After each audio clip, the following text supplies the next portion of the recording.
और general points में हमारे पास जो हमने डिस्कस किए थे एमओटी में, आज कुछ उसके साथ और बातें डिस्कस करते हैं। लेट सपोज एमओटी के साथ एक रिलेटेड एमसीक्यूज ये भी आपको आ सकता है।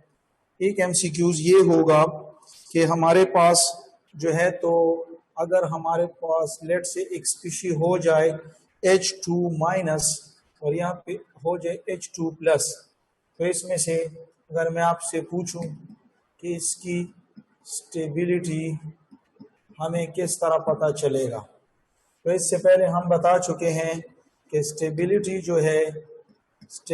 जो है तो वो डायरेक्टली प्रोपोर्शनल होती है बॉन्ड ऑर्डर के। ठीक है, जिसमें बॉन्ड ऑर्डर ज्यादा होगा उसकी स्टेबिलिटी ज्यादा होगी। जब बॉन्ड ऑर्डर हम मालूम करते हैं तो बॉन्ड ऑर्डर इसके लिए अगर हम मालूम करें तो ये हो जाएगा bond order is equal to, आपको पता है जो फार्मूला है उसके मुताबिक हमारे पास टोटल इसमें इलेक्ट्रॉन कितने हैं H2, तो 2 इलेक्ट्रॉन, तो ये हुए एक माइनस के। इसका मतलब है इस स्पीशीज में मेरे पास इलेक्ट्रॉन 3 है, लेकिन इस स्पीशीज को अगर मैं देखूं 2 इलेक्ट्रॉन है लेकिन प्लस है, इसका मतलब एक इलेक्ट्रॉन इससे गया है, तो इसमें हमारे पास 1 इलेक्ट्रॉन आता है। तो इसके लिए जब हम बॉन्ड ऑर्डर निकालेंगे तो बॉन्ड ऑर्डर हमारे पास होते हैं बॉन्डिंग में इलेक्ट्रॉन और एंटी बॉन्डिंग डिवाइडेड बाई 2।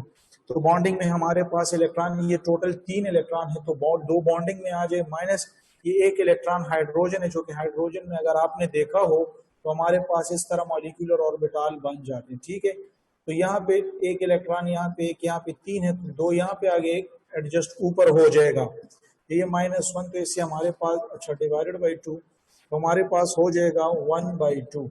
1/2 इसका मतलब है कि इसका बॉन्ड ऑर्डर कितना निकला 0.5। लेकिन अगर मैं बॉन्ड ऑर्डर यानी वो जो मैंने 1 2 3 वो भी बताया उसमें भी हो सकते हैं, इसमें भी निकाल सकते हैं, कल मैंने आपको कहा था। लेकिन अगर हम बॉन्ड ऑर्डर इस दूसरी स्पीशी के लिए निकालेंगे तो इसमें तो टोटल 1 इलेक्ट्रॉन और वो भी यहाँ पे बॉन्डिंग में ही होगा, तो 1 - 0 डिवाइडेड बाई 2, तो यहाँ पे फिर 1/2 आ गया, तो यहाँ से आ गया 0.5। तो फिर स्टूडेंट्स अक्सर यहाँ पे हैरान होते हैं कि दोनों का बॉन्ड ऑर्डर तो सेम आ गया, तो इसका मतलब है कि दोनों की स्टेबिलिटी भी सेम होगी। तो हम कहते हैं कि जब जो बॉन्ड ऑर्डर सेम आ गया, तो अभी हम लुक एट, ये पॉइंट नंबर 1 था। दूसरा है point look at electron in bonding molecular orbital, क्योंकि आपके एक फार्मूला आपकी बुक में गिवन है कि स्टेबिलिटी जो है तो किसके साथ ताल्लुक रखता है। दूसरा, अगर NB ग्रेटर देन हो NA से, आपके बुक में लिखा है, इसका मतलब ये है कि number of electron in bonding molecular orbital is greater than number of electron in anti bonding. तो देखें बॉन्डिंग में यहाँ पे कितने हैं, 2 हैं।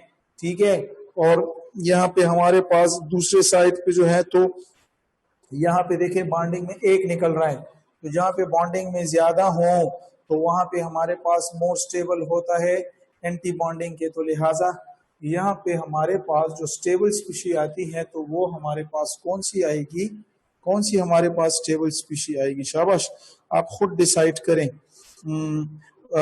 सॉरी, नंबर ऑफ जो है तो बॉन्डिंग, जो एंटी बॉन्डिंग हम देखते हैं, तो यहाँ पर कितने हैं एंटी बॉन्डिंग। शाबाश, एंटी बॉन्डिंग में कितने हैं, ये हमारे पास कितने आ रहे हैं एंटी बॉन्डिंग में, 1 है, जबकि इसका एंटी बॉन्डिंग खाली है। तो इस बुनियाद पे एंटी बॉन्डिंग को हम देख जाते हैं, तो इसलिए हमारे पास स्टेबल जो हुआ, तो यहाँ हमारे पास मोर स्टेबल जो है तो ये स्पीशी निकला, क्योंकि इसके एंटी बॉन्डिंग में कोई इलेक्ट्रॉन नहीं है, जबकि इसके एंटी बॉन्डिंग में 1 इलेक्ट्रॉन मौजूद है। Is it clear.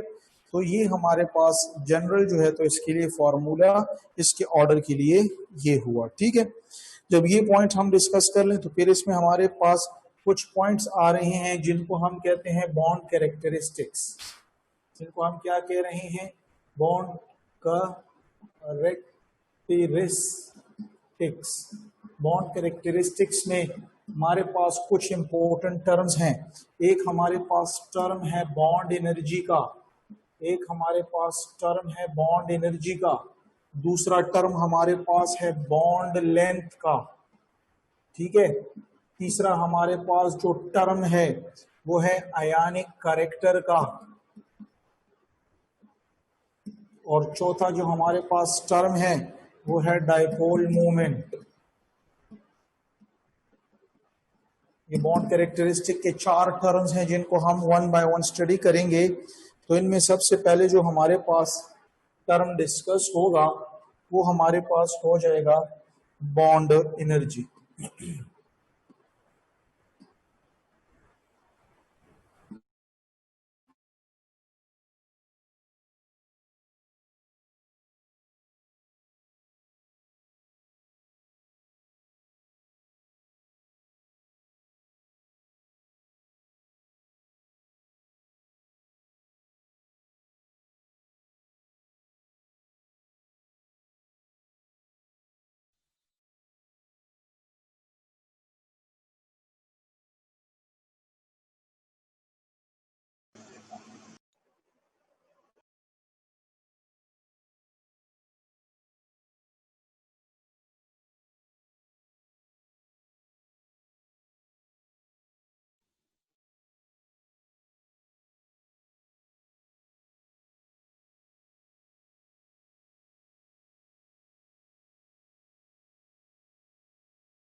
Hola, ¿qué tal, Choroso?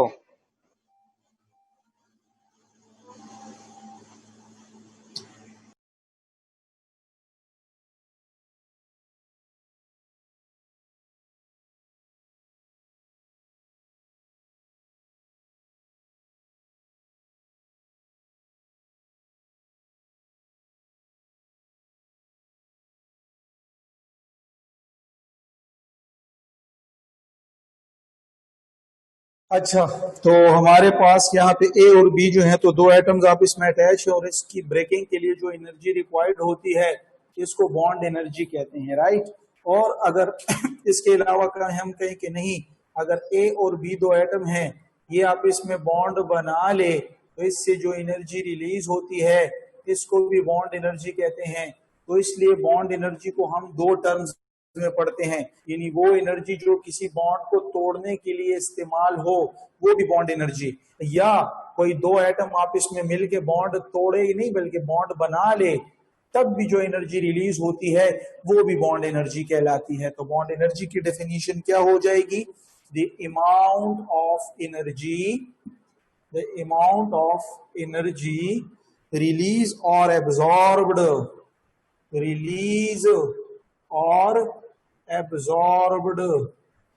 when bond breaking, या when रिलीज है तो फॉर्मेशन आ जाएगा, when bond formation or bond breaking takes place is called bond energy. तो इसको बॉन्ड एनर्जी जो है तो कहा जाता है, ठीक है ना। ये बॉन्ड तोड़ने के लिए या बॉन्ड बनने से जो एनर्जी रिलीज होती है उसको बॉन्ड एनर्जी कहते हैं। और इसकी एक दूसरी डेफिनेशन भी है जो आपको ईटा में थोड़ी हेल्प करेगी, और वो डेफिनेशन इसकी ये है कि it is the measure of the bond strength. ये मेजरमेंट होती है बॉन्ड स्ट्रेंथ की, क्योंकि बॉन्ड जितना मजबूत होता है, बॉन्ड स्ट्रेंथ जितनी ज्यादा होती है उतनी बॉन्ड एनर्जी भी ज्यादा होगी। तो जब बॉन्ड एनर्जी ज्यादा आ जाए तो इससे आप ये नतीजा अखज़ कर सकते हैं कि बॉन्ड ज्यादा स्ट्रॉन्ग था। तो इसलिए डेफिनेशन हम किस तरह भी कर सकते हैं कि bond energy is actually the measure of bond strength. तो bond energy is actually the measure of bond strength. तो ये डेफिनेशन भी जनरली कर सकते हैं। इनके बाद जो है तो यहाँ पे हम करते हैं कि डिटर्मिनेशन ऑफ बॉन्ड एनर्जी। तो बॉन्ड एनर्जी की जो डिटर्मिनेशन है यानी इसको हम मालूम किस तरह कर सकते हैं, तो इसके लिए हम लिखते हैं कि bond energy is find experimentally, bond energy can be determine, theoretically भी हो सकती है लेकिन ये एक्सपेरिमेंटली असल में बिल्कुल ठीक वैल्यू देती है आपको, ठीक है। फिर इसके बाद हमारे पास इसके फैक्टर्स हैं, फैक्टर्स बहुत जरूरी हैं, तो यहाँ पे लिखते हैं फैक्टर्स, ये ईटा में आते हैं, फैक्टर्स इफेक्टिंग बॉन्ड एनर्जी, यानी फैक्टर्स इफेक्टिंग बॉन्ड एनर्जी हमारे पास कौन से हैं, कौन से वो फैक्टर्स हैं जो बॉन्ड एनर्जी को इफेक्ट करते हैं। तो पहला जो फैक्टर है तो हम कहते हैं कि bond energy is directly proportional to s character, ठीक है। इसका मतलब ये हुआ जितना एस कैरेक्टर ज्यादा होगा उतनी बॉन्ड एनर्जी ज्यादा होगी। इसका मतलब है अगर मैं इस पे एमसीक्यूज करना चाहूं, अगर मैं इस शॉर्ट ट्रिक पे एमसीक्यूज करना चाहूं तो क्वेश्चन इस तरह आएगा कि विच हैज मैक्सिमम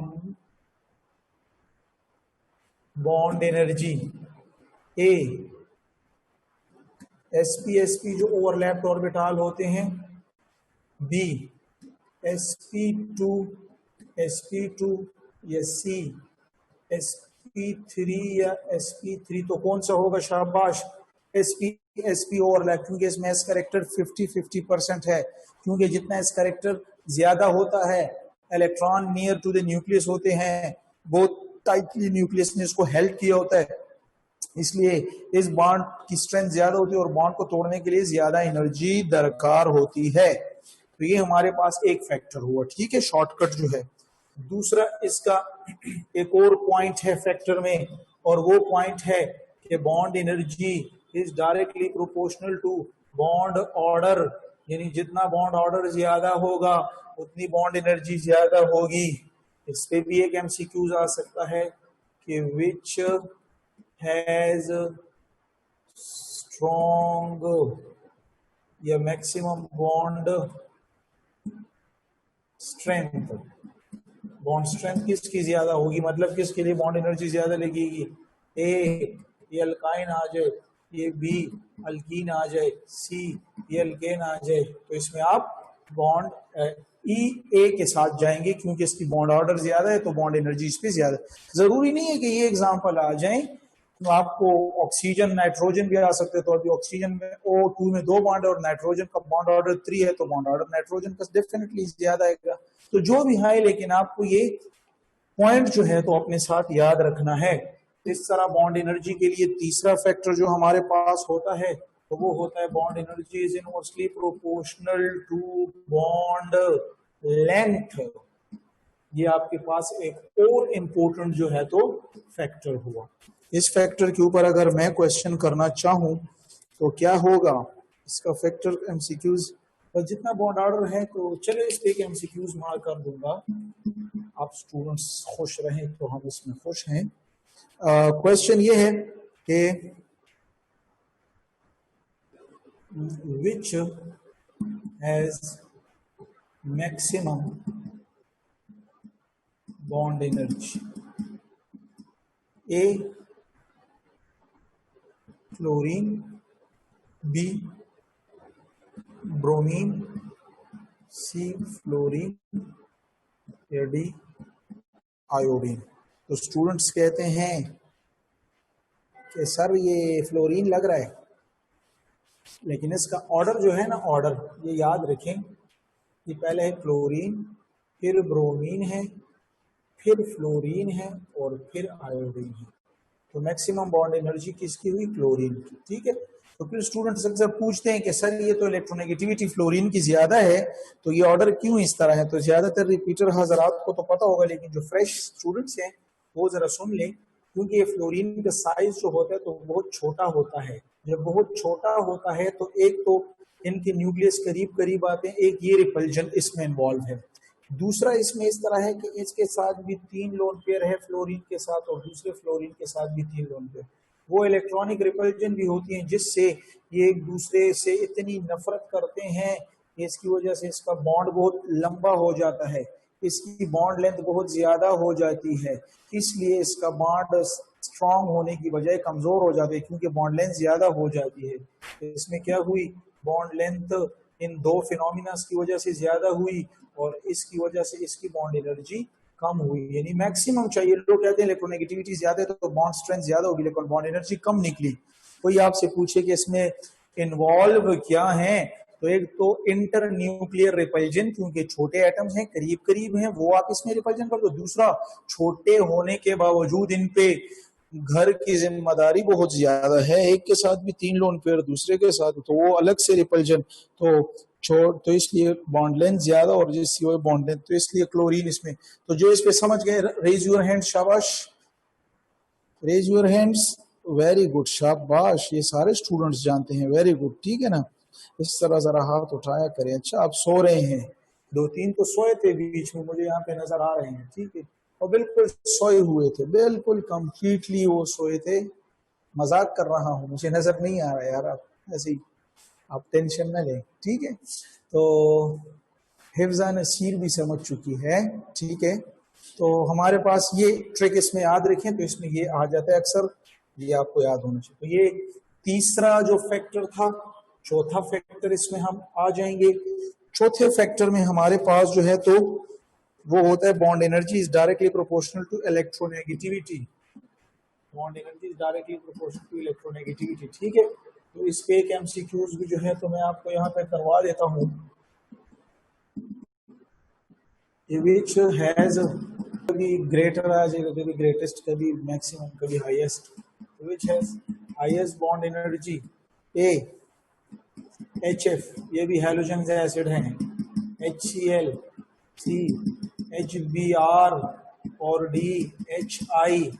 तो सबको पता है कि इसका हैलोजन एसिड आपने ऑर्गेनिक में पढ़ा होगा और आगे पढ़ेंगे भी। तो हैलोजन एसिड में क्लोरीन की इलेक्ट्रोलाइज कम है, क्लोरीन बड़ा, ब्रोमीन और बड़ा, आयोडीन और बड़ा, जिसकी वजह से इसकी इलेक्ट्रोनेगेटिविटी क्लोरीन की क्या निकली, ज्यादा निकली, और ज्यादा निकली तो इसका असर इस बॉन्ड पर होता है, तो इसकी बॉन्ड स्ट्रेंथ जो होगी वो ज्यादा हो जाएगी, और बॉन्ड स्ट्रेंथ ज्यादा हो गया तो इसकी बॉन्ड एनर्जी भी ज्यादा हो जाएगी। तो हमारे पास क्या चीजें निकली, ये देखें, साइज कम, इलेक्ट्रोनेगेटिविटी ज्यादा, बॉन्ड स्ट्रेंथ ज्यादा और बॉन्ड एनर्जी ज्यादा, तो इसलिए HF इज करेक्ट। और अगर हैलोजन एसिड में आ जाए तो ये HF है, फिर HCl है, फिर HBr है और फिर HI है, ठीक है। तो ये आपके पास एक बॉन्ड एनर्जी का हैलोजन एसिड का स्ट्रेंथ ऑर्डर है, ठीक है। ये आपके साथ जो है तो आपको याद रखना चाहिए।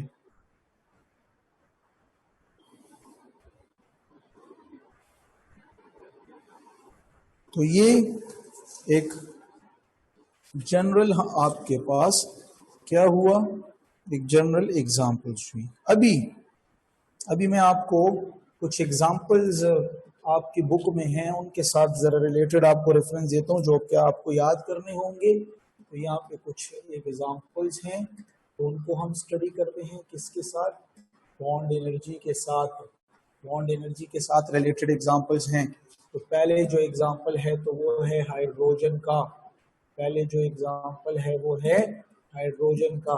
तो हाइड्रोजन के लिए याद रखें, एक मोल अगर ऑफ हाइड्रोजन हो, मॉलिक्यूल हो, एक मोल अगर हो तो इनके लिए हमारे पास क्या देते हैं, एक मोल हाइड्रोजन जब टूटते हैं तो क्या देते हैं, शाबाश, ये देते हैं 2 मोल, ये देते हैं 2 मोल हाइड्रोजन एटम्स, क्योंकि एक मोल में तो 2 एटम्स होते हैं ना हाइड्रोजन के, तो 2 मोल हाइड्रोजन, एक mole of hydrogen molecule 2 mole hydrogen atoms देते हैं, ठीक है ना, ठीक है। तो इस तरह ये हमारे पास है।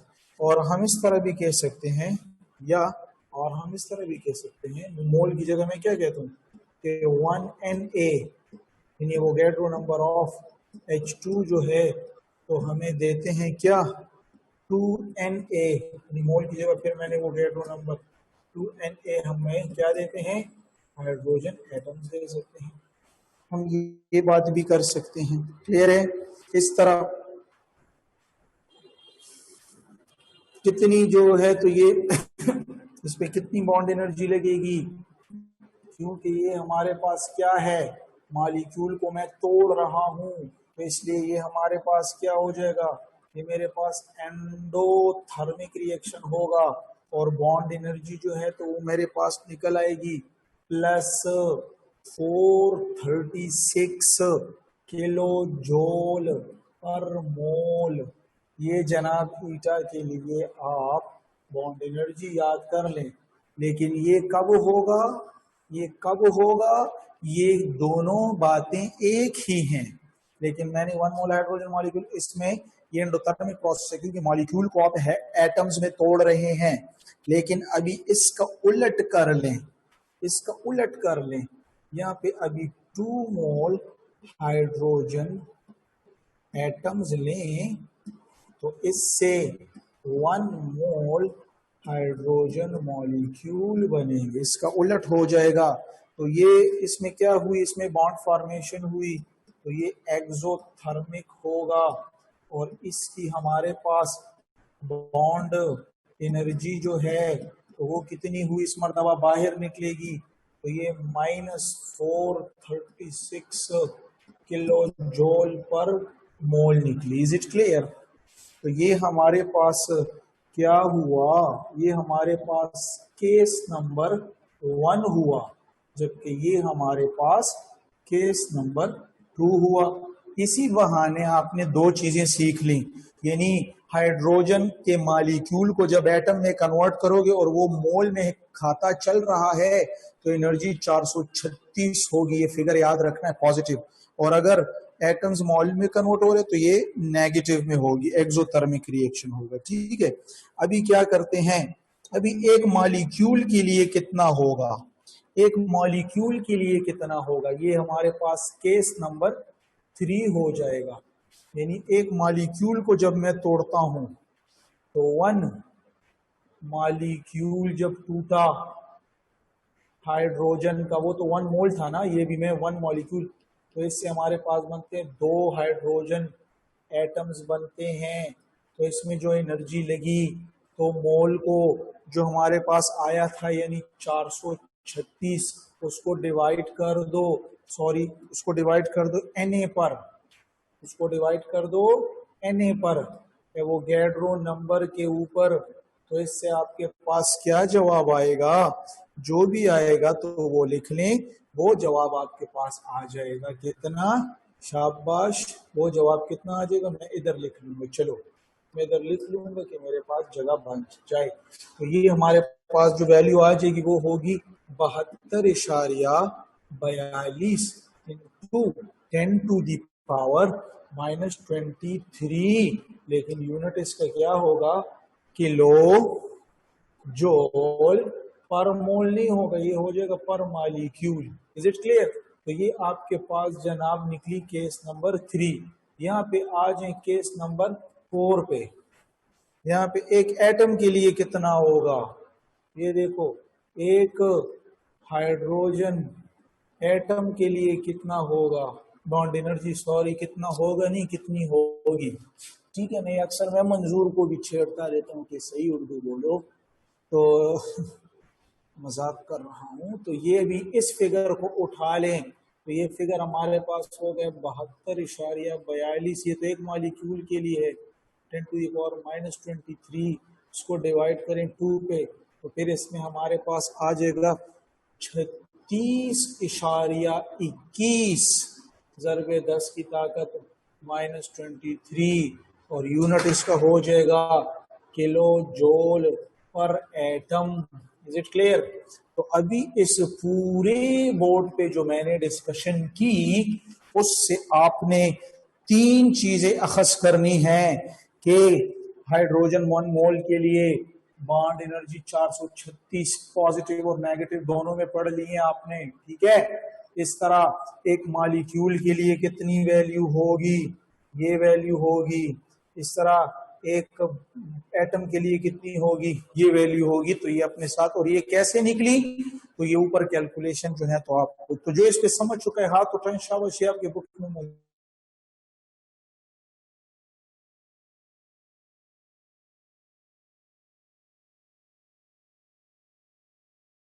हमारे पास है बॉन्ड लेंथ। तो बॉन्ड लेंथ जो है तो क्या डेफिनेशन हो जाएगी, शाबाश, डेफिनेशन इसकी ये होगी, डेफिनेशन हो जाएगी कि average equilibrium bond distance is called bond length, या डिस्टेंस बिटवीन द बॉन्डेड, तरह कर ले,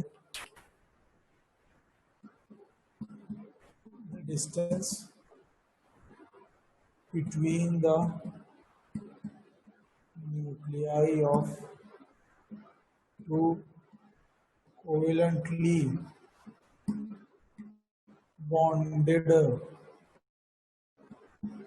atoms is called bond length।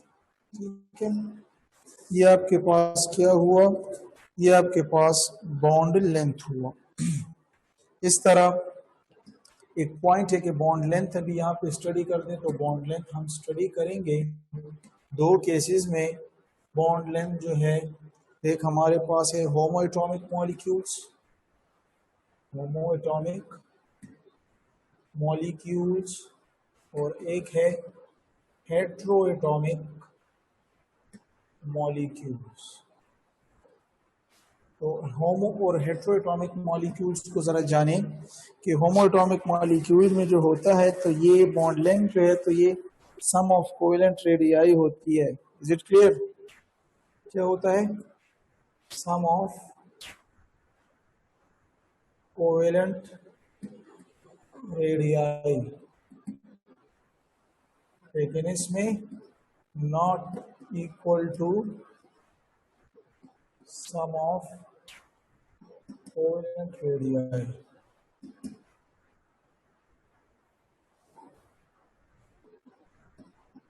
ठीक है, मैं आपको अगर एग्जांपल दूं, तो एग्जांपल में अगर देखें तो कार्बन की मैं आपको दे दूंगा एग्जांपल, ठीक है। तो इसकी कोवेलेंट रेडियाई जो है तो वो है 77।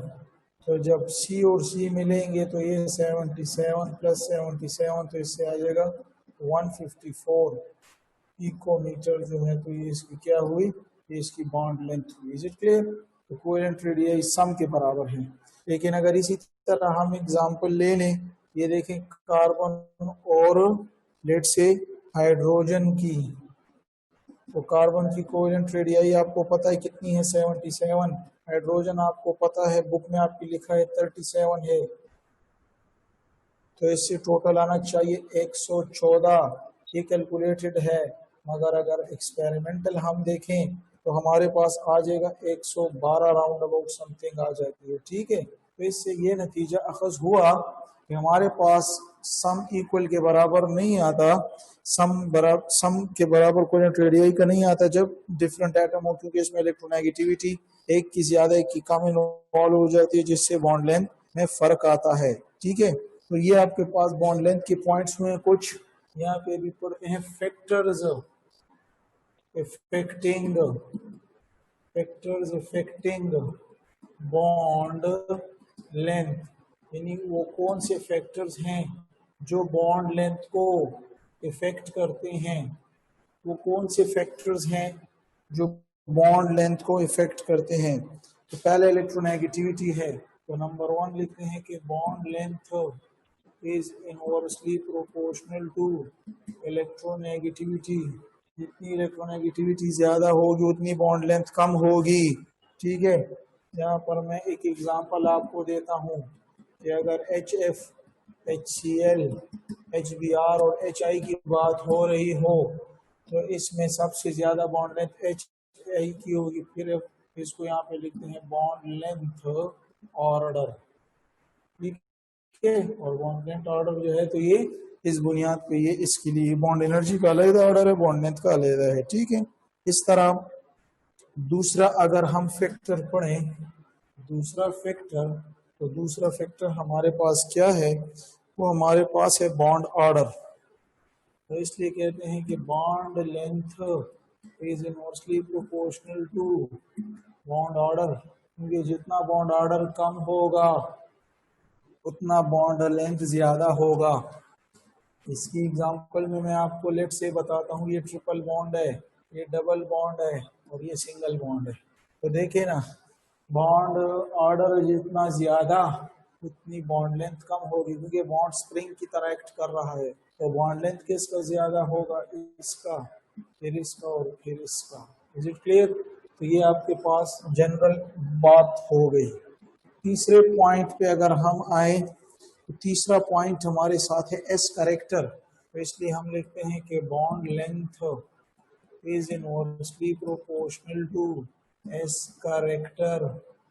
एस करेक्टर, ठीक है। तो एस करेक्टर के इनवर्सली प्रोपोर्शनल है। इसको नोट करने के लिए हम यहाँ पे क्या कहेंगे, शाबाश। इसके लिए हम कह देंगे, अगर मैं एग्जांपल यहाँ पे दूं कि मेरे पास लेट सपोज sp3 और sp3 की बात करूं, इस तरह sp2 और sp2 की बात करूं, इस तरह मैं अगर sp और sp की बात करूं, तो एस करेक्टर जहां ज्यादा वहां बॉन्ड लेंथ कम, तो इसका मतलब हुआ कि बॉन्ड लेंथ जो है तो इसकी ज्यादा होगी, इसकी कम, क्योंकि इसमें एस करेक्टर कम है तो बॉन्ड लेंथ इसकी ज्यादा है, ठीक है। तो ये आपके पास जनरल जो है, तो क्या हुए, जनरल हमारे पास बॉन्ड लेंथ के बारे में कुछ पॉइंट्स हुए। तो जो इस पे समझ चुका है, रेज योर हैंड्स, शाबाश, रेज योर हैंड्स, ठीक है, वेरी गुड, क्लियर है। इसमें तीसरा नंबर जो मेरे साथ है वो हमारे पास है आयानिक करेक्टर। वो हमारे पास है आयानिक करेक्टर। तो क्या है आयानिक करेक्टर, आपके बुक में एक हेडिंग है, और इससे मैं आपको एक टेबल की फॉर्म में समझाना चाहता हूँ कि अगर मेरे पास यहाँ पे एक पॉइंट है, एक टेबल मैं बनाता हूँ, यहाँ पर अगर 1.7 की वैल्यू है, यहाँ पर मेरे पास वैल्यू है 0.4 की। Is it clear? अगर मैं लेता हूँ एक एटम ए लेता हूँ, दूसरा एटम बी लेता हूँ, इसकी मैं कहता हूँ कि इलेक्ट्रोनेगेटिविटी कितनी है, मैं कहता हूँ कि 4 है, और इसकी इलेक्ट्रोनेगेटिविटी अगर मैं देखता हूँ तो वो मैं कहता हूँ कि लेट्स से ये 2 है। Is it clear? तो इसका डिफरेंस निकालो, तो मैं कहता हूँ कि electronegativity difference is equal to, बड़ी वैल्यू से छोटी को माइनस कर लें, तो 4 माइनस 2 से तो हमारे पास डिफरेंस इसका 2 आएगा, तो 2 वैल्यू कुछ यहाँ पे करके होगी। Is it clear? तो इसलिए हम इलेक्ट्रोनेगेटिविटी डिफरेंस चार्ट देखते हैं, जिसको कहते हैं इलेक्ट्रोनेगेटिविटी डिफरेंस चार्ट। इस चार्ट के मुताबिक हम फैसला करेंगे। आपने बुक में पढ़ा होगा कि अगर इलेक्ट्रोनेगेटिविटी डिफरेंस 1.7 आ गई तो ये कंपाउंड 50% हमारे पास आयनिक होंगे और 50% हमारे पास कोवेलेंट होंगे। लेकिन अगर हमारे पास इलेक्ट्रोनेगेटिविटी की डिफरेंस 1.7 से ग्रेटर आती है, हम इस तरह भी कह सकते हैं ईटा में कि electronegativity difference is equal to 1.7। तो इसके लिए क्या होगा, इसके लिए ये याद रख लें कि कंपाउंड 50% आयनिक 50 कोवेलेंट। लेकिन अगर इस साइड पे आ रहा है कि if electronegativity difference is greater than 1.7, तो यहाँ पे हमारे पास जो आयनिक परसेंटेज होगी तो वो ज्यादा होगी, जबकि कोवेलेंट की परसेंटेज जो होगी तो वो कम होगी, जबकि इस पे 50-50 है। Is it clear? ये ईटा के 2 MCQs हो गए। When the electronegativity difference equal to 1.7 50-50, when electronegativity difference comes greater than 1.7, जैसे कि यहाँ पे मतलब 2 आ रहा है तो 1.7 से ग्रेटर है, तो इसमें इस साइड पे आयनिक परसेंटेज मैक्सिमम होगा, कोवेलेंट कम हो जाएगा। लेकिन अगर मैं दूसरी साइड पे, इस साइड पे बात करूं, तो यहाँ पे इलेक्ट्रोनेगेटिविटी डिफरेंस जो है तो वो कम आ रहा है 1.7 से। तो इसमें जब 1.7 से कम आ जाए तो इसमें आयनिक परसेंटेज उल्टे यानी कम हो जाएगी और कोवेलेंट जो परसेंटेज है तो वो ज्यादा हो जाएगी। फिर इसमें अगर इलेक्ट्रोनेगेटिविटी डिफरेंस 1.7 और 0.4 के दरमियान आता है तो कोवेलेंट बॉन्ड होगा, तो इसको हम कहते हैं पोलर कोवेलेंट बॉन्ड कहते हैं। Is it clear? लेकिन अगर इलेक्ट्रोनेगेटिविटी डिफरेंस, एक चौथा पॉइंट भी आप लिख लें कि अगर electronegativity difference is is less than 0.4 अगर आ जाए, एमसीक्यूज ईटा का है, अगर ये 0.4 से भी कम आ जाए तो ये हमारे पास नॉन पोलर कोवेलेंट बॉन्ड जो है तो कंसिडर होते हैं। Is it clear? तो इस पूरे चार्ट को अगर आप देखें तो आपके साथ राउंड अबाउट आपके पास 4 से 5 क्वेश्चन जो हैं तो अराइज हो सकते हैं। ठीक है, तो ये आपके पास आयनिक कैरेक्टर का चार्ट हुआ। इसमें नेक्स्ट हमारे पास जो आ रहा है तो वो डाइपोल मोमेंट है, जो कि इंशाल्लाह हम कल डिस्कस करेंगे। ठीक है, थैंक यू वेरी मच।